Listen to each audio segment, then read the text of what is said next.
Ok, pessoal, vamos então começar a nossa segunda aula do módulo Legislação Militar Naval. O que é a legislação militar naval, Cláudio? Por favor, me responda, eu respondo. Legislação militar naval é o Estatuto dos Militares, tá? Dentro do edital recebeu esse nome. Legislação Militar Naval é a Lei 6880, Estatuto dos Militares. Não é o estatuto todo, nós já conversamos isso na primeira aula. É uma pequena parte do estatuto, né? Notadamente no seu título 1 e 2. Mas vejam, quando ele cita os tópicos da Lei 6880, ele começa em hierarquia e disciplina, hierarquia militar e disciplina militar. Eu não posso começar direto do artigo 14 com você, não posso. Eu preciso te dar o básico para que a gente consiga transitar bem na hierarquia militar e disciplina, principalmente, que é muito cobrado em prova. Por isso, eu comecei na primeira aula no artigo 1º, agora nós estamos no artigo 10º, vamos até o 13º, e na terceira aula vamos tratar de hierarquia militar e disciplina, já com os fundamentos que você precisa, não é? Então, vamos parar de papo e vamos entrar logo na matéria, que é isso que a gente quer, tirar o 10. Vamos lá. Muito bem. A segunda aula, então, de legislação militar naval e o tópico. Qual é o foco? Ingresso nas Forças Armadas. Vejam só, mais uma vez, para que a gente fique bem claro isso, dentro do nosso edital, o estudo cobrado é a partir de hierarquia militar, tá? E vai até os crimes militares, as contravenções disciplinares e as transgressões disciplinares. Mas eu não posso te trazer de paraquedas direto para a hierarquia militar e disciplina militar. Eu tenho que, antes, te trazer num caminho de conhecimento da estrutura militar, do que é o militarismo, de quem são os militares, como a gente veio conversando, o que é o militar na inatividade, o que é o militar na ativa, não foi? A gente precisa disso para chegar aqui e caminhar bem. E agora também, nós vamos ver na segunda aula, uma matéria que não é tema do nosso edital, mas é preparatória para bem estudar e bem aprender o que vem por aí.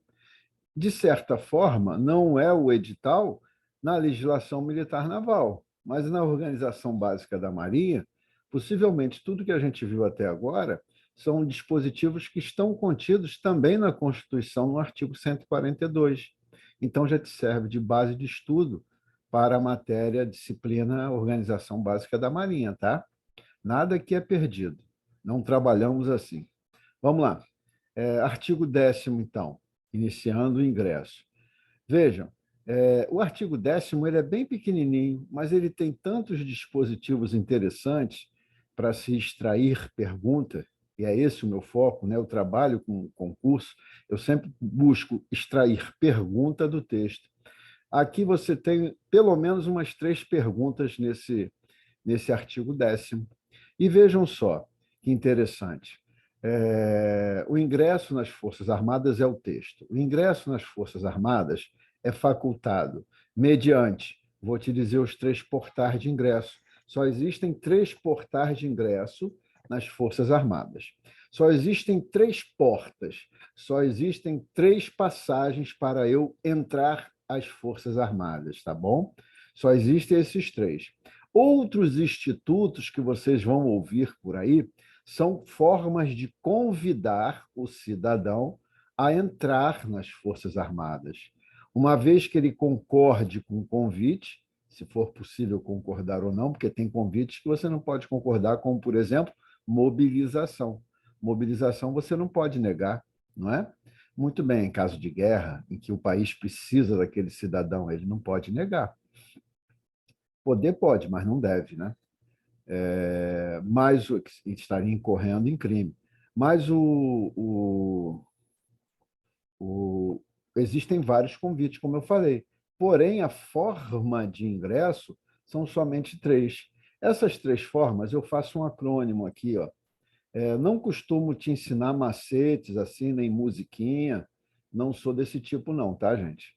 Tem dado certo os 20 e tantos anos de concurso, tem dado certo o meu jeito de ser, mas eu não ensino musiquinha, nem gravar e tal. Eu te ensino a aprender e a trabalhar dentro do conhecimento permanente a matéria, né? Então, vamos lá. Mas aqui é interessante. Os três portões de acesso às Forças Armadas, e mais uma vez, só existem esses três, diferente disso daí, se alguém te perguntar, pode ser convite, pode ser outro instituto, mas portão de acesso, forma de ingresso, só essas três. Matrícula, incorporação e nomeação. E aí eu faço o acrônimo MIM, da Madame Mim, aquela bruxinha do Walt Disney, né, que está aí na foto. Muito bem. Lá no texto do artigo 10, você vai ver que a ordem é diferente, é incorporação, matrícula, nomeação, né? Não, isso não importa para você no dia da prova, saber a ordem correta, mesmo porque uma das não precisam acontecer os três, você não passa pelos três, não precisa passar pelos três portões ao mesmo tempo para ingressar. Você pode passar por somente um.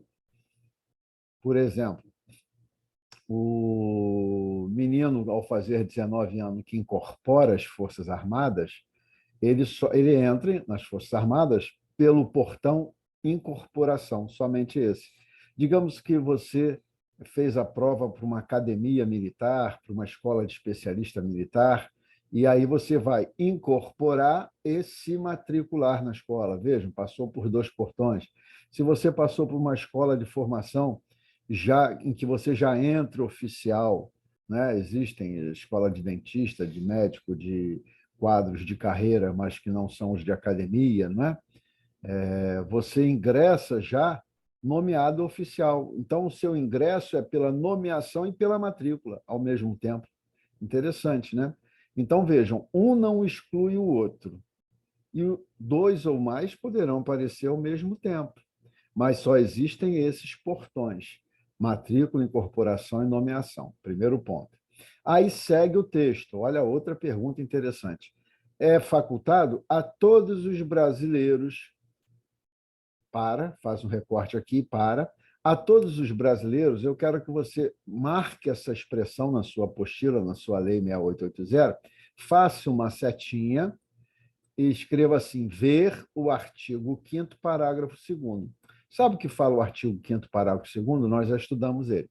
É que para ser oficial tem que ser brasileiro nato. Então, vejam, para ser oficial, inclusive a Constituição prevê isso, para ser oficial, além de brasileiro, eu tenho que ser brasileiro nato. Cláudio, espera aí, que loucura é essa? Sim, porque nós podemos ser brasileiros naturalizados, não é? Aquele brasileiro naturalizado é brasileiro, pode ser militar, mas não pode ser oficial.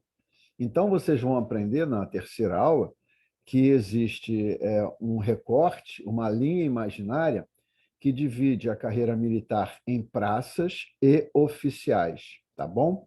Oficial é a partir de segundo tenente e para cima, né? E vejam, para você ser praça, basta ser brasileiro, pode ser nato ou naturalizado. Agora, para você ascender ao oficialato, você tem que ser brasileiro nato e não pode ser naturalizado, tá? Então, aqui é interessante outra pergunta. Para ser militar, pode ser naturalizado? Pode. Para ser militar, tem que ser brasileiro nato? Para ser militar no contexto geral, não. Mas para ser oficial, não basta ser somente brasileiro. Tem que ser brasileiro e brasileiro nato, tá? É outra questão interessante. Salvo engano, essa coisa de brasileiro nato já foi pergunta de prova de vocês. Cláudio, mas aqui ainda não chegou a hierarquia, porque isso está na Constituição, o artigo 142. Então, eles puxaram lá essa pergunta, tá bom? E preencher os requisitos estabelecidos em lei e nos regulamentos da Marinha, do Exército Aeronáutico. Quais os requisitos? São esses requisitos dos regulamentos dos diversos quadros, né? Por exemplo, o quadro QRM2 é um quadro da Marinha. E aí vai dizer a lei, a regulamentação desse quadro, vai dizer quais são os requisitos para ingressar. Para você ser da Escola Naval, outros requisitos vão estar lá para ser da Escola de Aprendiz de Marinheiro, vão ter os requisitos, tá? Então, existem os requisitos previstos em lei. Mas, primeiro, ser militar tem que ser brasileiro. Primeiro ponto. Existem 3 portões de acesso. Lembrem da Madame Mim, de Walt Disney. Matrícula, incorporação e nomeação. Brasileiro, de uma forma geral, pode ser militar. Para ser oficial, tem que ser brasileiro nato. Tá bom? Essas são. Olha quantas perguntas, quanto tempo, quanto debate surgiu aqui nesse artigo número 10, o 10º artigo, né? Muito bem. Vamos seguir em frente. Dentro do artigo 10, como nós falamos na primeira aula, olha a importância de eu ter falado sobre as regras de elaboração de normas, assim, bem superficial, lógico, em que eu falei que o artigo pode se subdividir em parágrafos, incisos e alíneas. E um conjunto de artigos pode ser uma seção, subseção, capítulo, título, lembram disso? Muito bem, vejam. E aí, quando eu falei para vocês que dentro de um artigo, tudo que estiver contido nesse artigo vai falar sobre o assunto da cabeça do artigo, a cabeça a gente chama caput, tá? Então, o artigo 10 que eu acabei de ler aqui, esse texto que eu acabei de ler chama-se caput do artigo 10. Artigo 10, caput. Caput é a cabeça, né? Muito bem. Tudo que tiver nesses parágrafos serão voltados ao assunto introduzido no caput. E o assunto introduzido no caput é ingresso nas Forças Armadas. Todos os parágrafos vão falar a respeito do caput, tá bom? Vamos lá.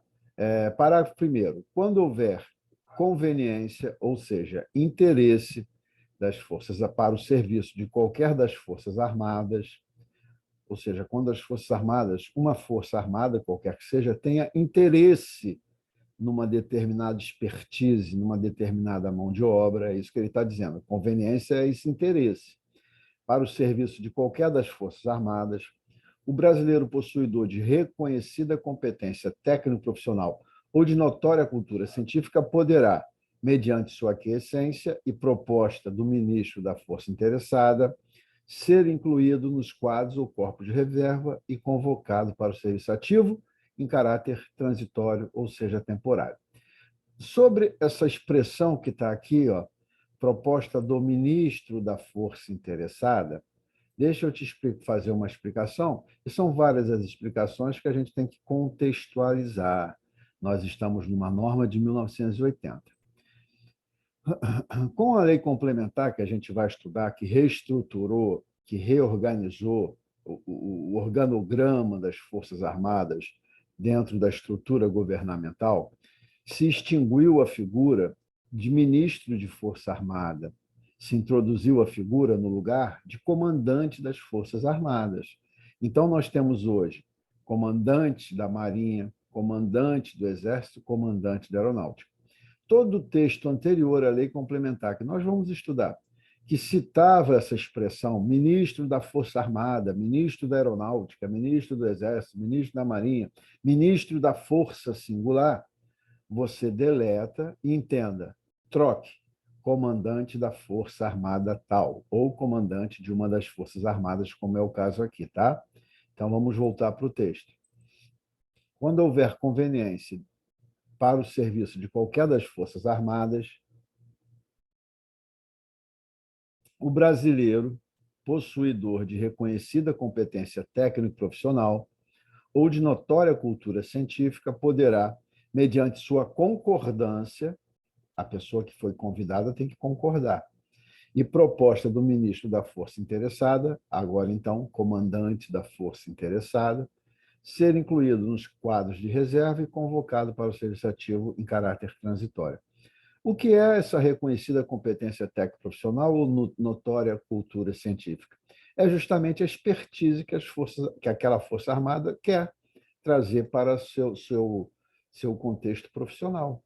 Por exemplo, quando a prova de vocês, quando sai o edital, aquele edital em que se estabelecem as vagas de acordo com as carreiras, tantos dentistas, tantos médicos, tantos fisioterapeutas, tantos professores, tantos engenheiros, tantos advogados, aquilo ali é a necessidade daquela força, no caso a Marinha. Ela já estabeleceu qual é a necessidade. E ela vai avaliar esse notório conhecer técnico, técnico profissional, através do concurso da prova escrita, de conhecimento, através da prova de títulos, que vocês vão, numa próxima etapa, apresentar, não é isso? Então, vejam, a estrutura está aí, no parágrafo 1º do artigo 10º. O que é essa visão da convocação dentro dessa prova que vocês vão fazer? É bem tranquilo você visualizar entendendo isso. Aí entendam, eu tenho aqui o exemplo que eu sempre gosto de usar, a baita da convocação que houve, e ainda existe até hoje, através de um convênio entre Ministério da Defesa, que contém as 3 Forças Armadas, e Ministério dos Esportes, a respeito dos atletas, né? Eles foram convocados e para temporariamente servir a uma bolsa. É uma bolsa que foi definida de outra forma. Os caras são convocados pela expertise que eles apresentam. Qual é a competência que eles apresentam? Vocês sabem, vocês acompanham as notícias, são aqueles esportistas de alta performance, né? Ele tem que apresentar, isso tem declarado, através de documentos, a alta performance que ele tem. Uma vez apresentando essa capacidade, essa competência técnico-profissional, sendo daquela área que a Força declarou no seu edital, ele será convocado. Perceberam como é que funciona isso? Agora, imagina, nos Jogos Mundiais Militares aconteceu muito isso. E aí você tinha um grupo de pessoas, como esse rapaz da foto, que sempre teve o sonho de servir as Forças Armadas e tal, mas que não tinha nenhum ensino fundamental completo. E tinha ali, acho que 22, 23 anos. Tem vários. Esse rapaz, ele tem uma idade pequena, se comparado com a idade dos militares. Ele não tem um nível de conhecimento, de estudo elevado, não que seja menor por isso ele, mas não tem. Ele não tinha nem o ensino fundamental completo. E o serviço que ele vai desenvolver dentro da força que o convocou não tem gerência sobre nenhum projeto, muito menos sobre pessoas. Ele vai ser um cara que entrou para treinar.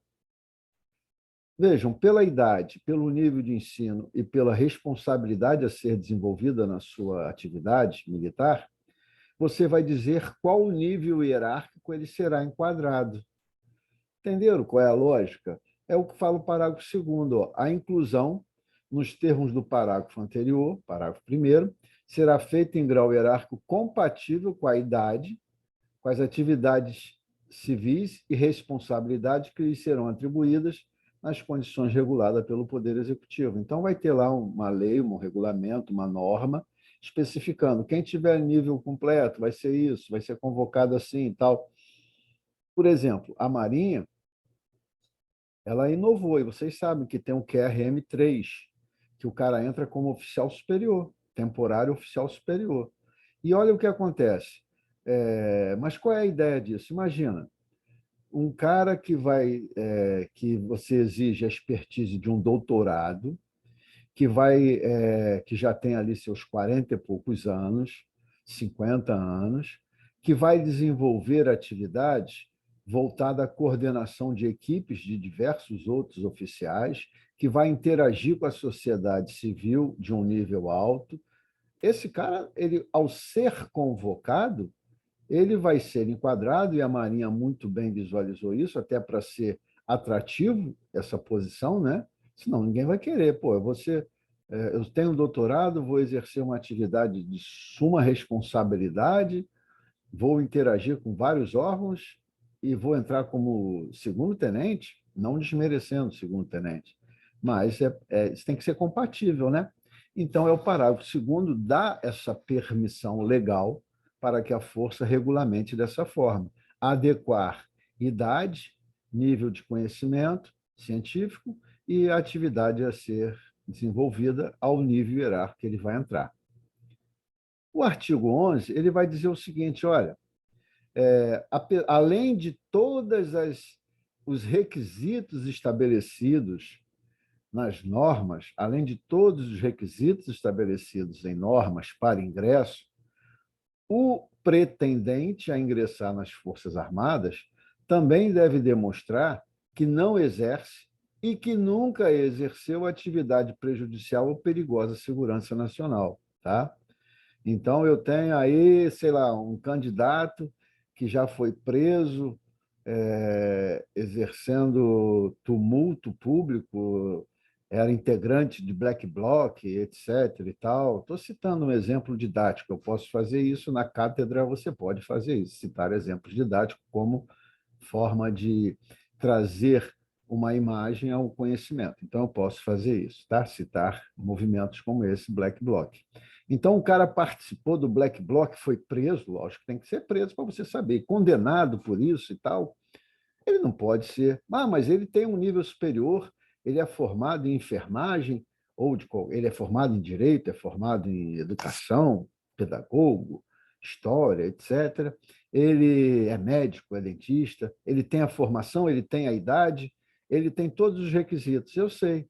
Mas o artigo 11 da Lei 6880 estabelece que, para matrícula no estabelecimento de ensino destinado à formação de oficial, da ativa ou da reserva, e de graduados, graduados são os suboficiais e sargentos e os cabos, tá?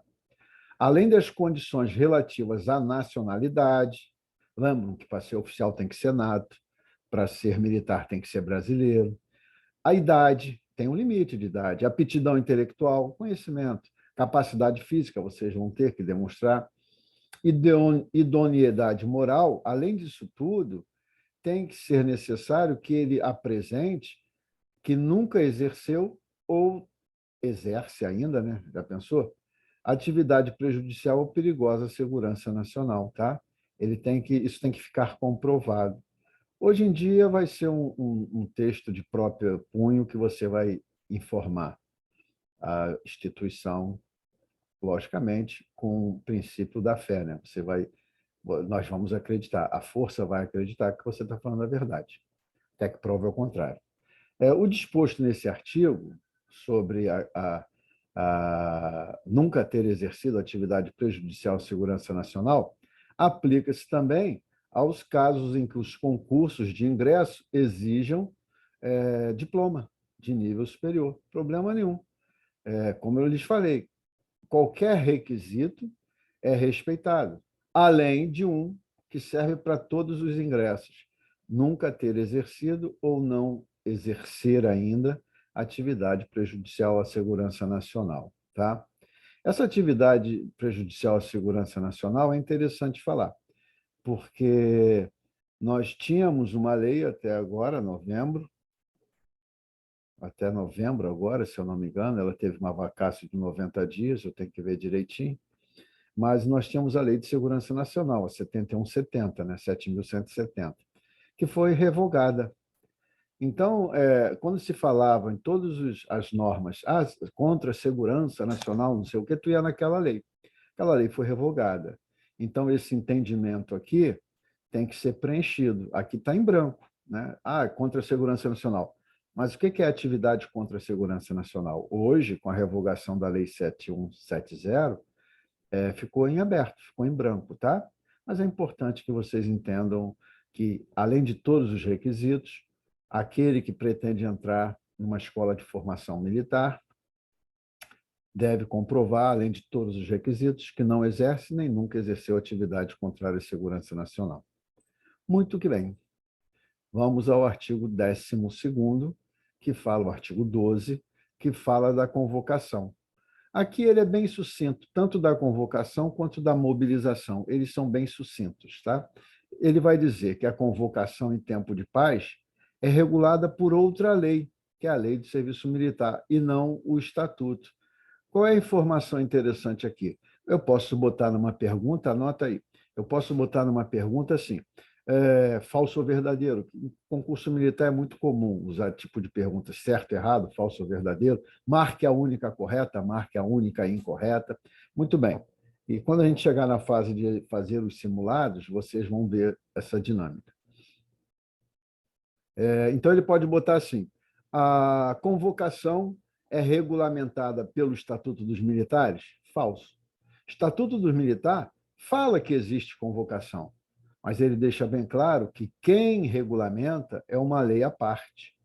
Tá? Então, vamos lá. Isso é importante para uma prova. Ó, a convocação em tempo de paz é regulada pela legislação que trata do serviço militar. É a lei de serviço militar, que é lá de 64, e está valendo, tá? Ela ainda está valendo. No seu parágrafo 1º do artigo 12, então estamos falando ainda de convocação. Está vendo como é que você já aprendeu? Parágrafo 1º do artigo se refere ao caput do artigo. Em tempo de paz, independente de convocação vamos fazer um recorte. Essa convocação que se referiu à lei está falando daquela convocação que é o serviço militar obrigatório, a gente chama de convocação, tá? O artigo 16 da lei do serviço militar explica bem e fala assim, ó: serão convocados anualmente para prestar o serviço militar inicial nas Forças Armadas os brasileiros que pertencem a uma única classe. Classe é ano de nascimento, tá? Então, a gente, quando se refere à convocação, à mobilização, a alistamento militar, a gente usa o termo classe. Então, por exemplo, eu sou da classe de 67, eu nasci em 1967. Você é da classe de 89, de 92, de 95, não é? Então, você vai ver que classe é essa, a expressão se refere a isso. E essa convocação que eu marquei em amarelo aí, se refere, independente de ser o serviço militar obrigatório. Vamos voltar lá para entender agora o texto. Vamos ver agora se ficou mais fácil. Em tempo de paz, independente do serviço militar obrigatório te chamar, é essa a convocação, os integrantes da reserva das Forças Armadas poderão ser designados para o serviço ativo em caráter transitório, mediante aceitação. Sim, perfeito, é isso que vocês vão fazer. Vocês vão, não é o serviço militar obrigatório, é o serviço militar voluntário. Lembro que até a sigla lá do concurso é SMV, Serviço Militar Voluntário. Vocês serão temporários voluntários. Então, independente, ou seja, não é a época de serviço militar obrigatório, mas independente disso, vocês serão convidados para o serviço ativo, uma vez que aceitem, e o que é aceitar? É fazer o concurso, nesse caso, e vão ser temporários, independente de estar no serviço militar obrigatório. Então, ele está falando que essa convocação, existem dois, vamos dizer assim, existem dois tipos, aquela do serviço militar obrigatório e aquela que vocês estão participando, do serviço militar voluntário. Então, independente do serviço militar obrigatório, aquele cidadão que está na reserva das Forças Armadas pode ser designado para o serviço ativo. Uma vez, eu estou falando aqui a parte, uma vez que preencha os requisitos necessários para ingressar como temporário. Entenderam? É isso que está sendo dito. O disposto no parágrafo anterior, no parágrafo 1º, será regulamentado pelo Poder Executivo. E ele regulamenta isso, tá bom? Ele vai especificar como que acontece as convocações e tal, etc. O artigo 13, que fecha a segunda aula, fala também da mobilização. E, mais uma vez, ele faz uma referência interessante. Assim como a convocação, ele diz, olha, mobilização, estatuto, né? Digamos que eu seja estatuto. Eu estou dizendo que a mobilização existe, mas eu não vou explicar nada dela, não. Eu já falei no artigo 3º de mobilização, estou falando agora de mobilização, outras vezes no estatuto eu vou falar de mobilização, mas quem regulamenta a mobilização é uma lei especial e não eu. É isso que o estatuto está falando aqui. Mais um instituto que o estatuto não se prende a regulamentar. Ele diz que existe, mas ele faz uma referência a uma lei externa. Vejam, a mobilização é regulada em legislação específica. Mais uma pergunta, né? Mobilização é regulada pelo estatuto, certo ou errado? Errado. O estatuto fala da mobilização, mas ele não regulamenta. Qual é a lei, Cláudio? É uma lei lá de 2007, uma lei que foi aprovada, publicada, promulgada e votada simbolicamente em 27 de dezembro. Difícil você ver o Congresso trabalhando 27 de dezembro, né? Mas foi votada essa lei. Para quem conhece essa lei, sabe o motivo dela ter sido votada em 27 de dezembro. Muito bem. O artigo 13, então, diz que a mobilização é regulada numa legislação específica. O seu parágrafo único traz uma notícia importante para a gente. Ele vai dizer, olha, os deputados federais e os senadores, mesmo que sejam militares, Cláudio, como é que o cara pode ser militar? Militar, quando ele é eleito e tem mais de um tempo de serviço, militar de carreira que é eleito com mais de um tempo de serviço, ele não perde a posição de militar. Ele vai para a reserva, se não estiver na reserva ainda, e recebe os proventos proporcionais, tá?